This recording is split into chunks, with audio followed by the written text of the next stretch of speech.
We're back to the Neil Haley Show, and wow, some themes this week. Talking. It's like I'm going back in time, taking a time travel of. People might think of Neil, the media giant Haley, as as a former professional wrestler, but they never knew that I had this time period in education. If you did the Google searches, you would know I was a former teacher, I was a former after school program director, behavior specialist, all these different things. And all those things were before I became the media giant and things. But my guest today, Tara Lynn Townes, is the CEO and founder of Bullying Buddy Consulting. And she's out there to stop this bullying crisis that I have saw from years going on in schools. It is awful. And the level, because of cyberbullying and what I've seen with even family members of mine, I don't think people see that emotional abuse is as bad as physical abuse. Tara Lynn, thanks for stopping by. How are you? Thank you, Neil. I'm great. How are you? Good. So let's talk about this. Let's just jump right into this. This is an epidemic. This is happening every day, and there are so many, and I would say more girls than boys now, especially getting in middle school all the way to high school, that don't want to go to school every day because bullying is 24/7, isn't it? Absolutely. Before the pandemic, actually 165, this is per the CDC, 165,000 children miss school out of a fear every day in our nation because they're being bullied. And now because we've turned into they're online, or they were online and now just returning back, but because everything turned into social distancing and the media platform and the technical platform, the numbers went from 67% cyberbullying now into 87%. And I think it's even higher than that, just from the amount of parents I get that reach out to me on a daily basis. It has to be higher because 97% of our kids are online. Bullying changed after the cyber. And I had these conversations in my old show, the Total Education Hour, that started almost 13 years ago. I stopped doing it years ago. I miss it because it was just a roundtable of educators and people discussing things. And bullying was one of my biggest topics to discuss, that we just don't take care of. This is before bullies used to be a guy that was kind of not popular, and it was a guy, and they would bully other people. In the days of Christmas Story and stuff like that, that was the bully. But the bully has become the popular people. The bully has become the person that wants to just consider themselves on top, so they'll go after people who are different. And because of inclusion, because of IDEA, these kids are bullied all the time, and there's so many of them. It's awful, right? Absolutely. It definitely is. It's a new venom. My dad's 80, and he used to say, my family name is Lulu. So he would say, Lulu, when I was bullied, I'm like, Dad, it was in like 1940. Okay. And I'm not being funny. I'm just being real. He's like, no, but all we would do is just punch the bully in the nose, and then everybody would be friends again, even him. And I said, well, today, if you punch the bully in the nose, they're going to come back with a gun. Or someone who isn't being addressed, that's being bullied, that's not being helped, will come back to retaliate because they just get tired emotionally. And we're not teaching our children about diversity, like you said, inclusion, diversity, and we're definitely not teaching them the proper coping skills when violation presents itself in the school climate. The kids have not figured that out yet, meaning the reason is because they've lost a social environment for an amount of 2 years because of the pandemic. They are 2 years socially behind everyone else that usually went to school before. With the online world, now they're still living that online world, even though they're back in the classroom, because it became such an online thing. They don't know what social relationships are, and that they see what's on television and things like that and just think it's the normal to bully people.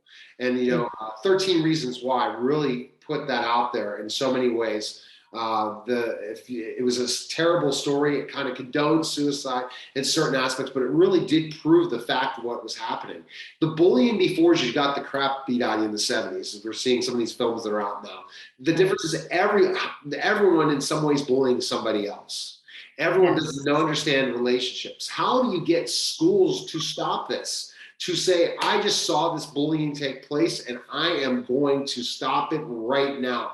There's a program called Oveus. I'm not a fan of it. I'm being absolutely honest. It was out and these programs like, no, these are not no bully zones. You want a no bully zone, right?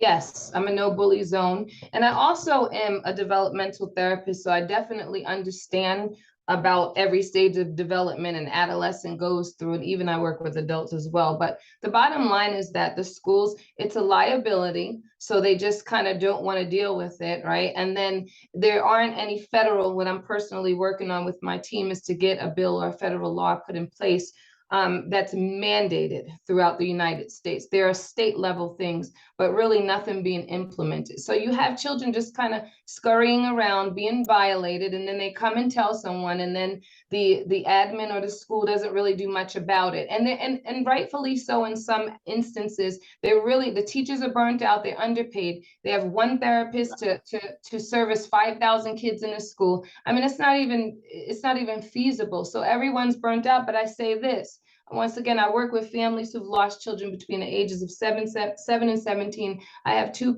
new families that I'm working with now. 14-year-old, 15-year-old in St. Louis just took their lives. The funeral for one of them is tomorrow. Yes.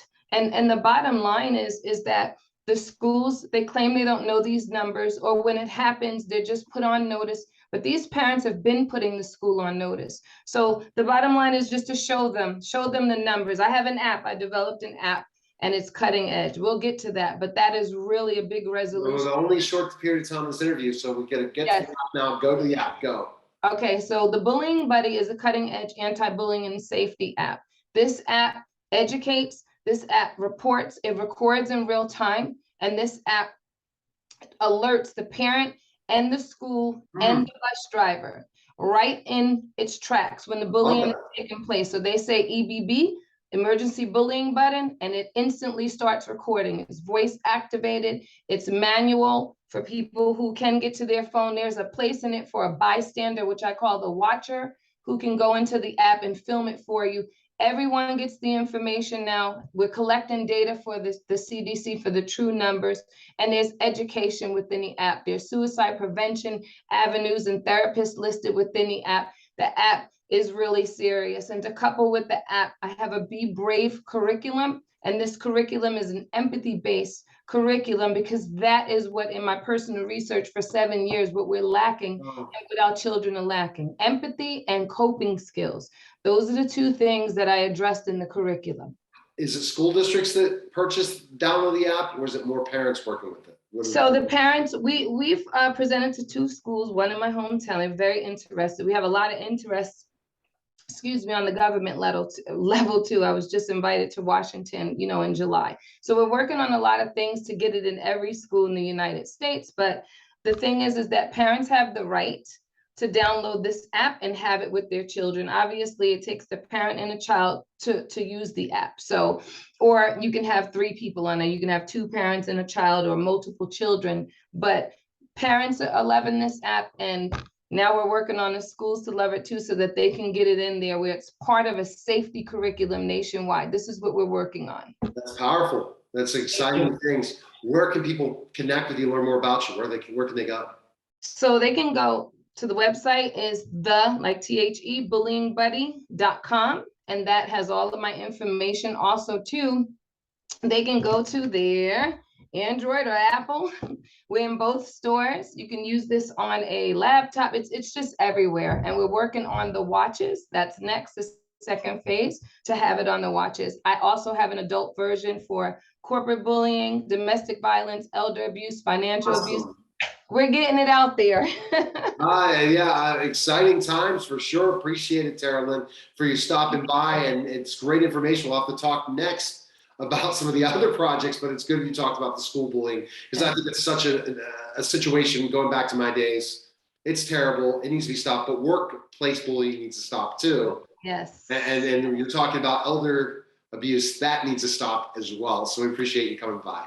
Thank you so much. I appreciate it. You're listening and watching the Neil Haley Show. We'll be back in just a moment.